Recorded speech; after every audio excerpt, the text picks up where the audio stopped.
हजरत सैयदना अब्दुल्ला बिन उमर रदी अल्लाह अन्हो बयान करते हैं कि एक मर्तबा अमीरुल मोमिनीन हजरत सैयदना उमर फारूक रदी अल्लाह अन्हो ने नई कमीज ज़ेबे तन फरमाई।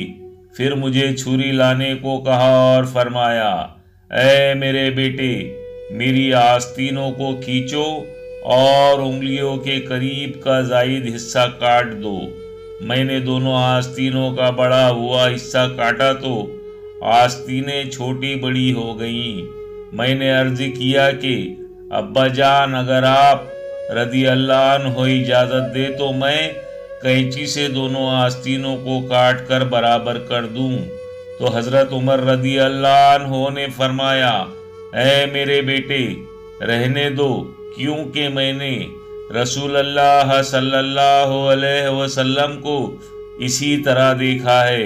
वो कमीज अमीरुल मोमिनीन हजरत उमर रदी अल्लाह अन्हो ज़ेबे तन फरमाते रहे, यहाँ तक कि वो फट गई और मैं अक्सर इसके धागे आप रदी अल्लाह अन्हो के कदमों पर गिरते देखा करता था।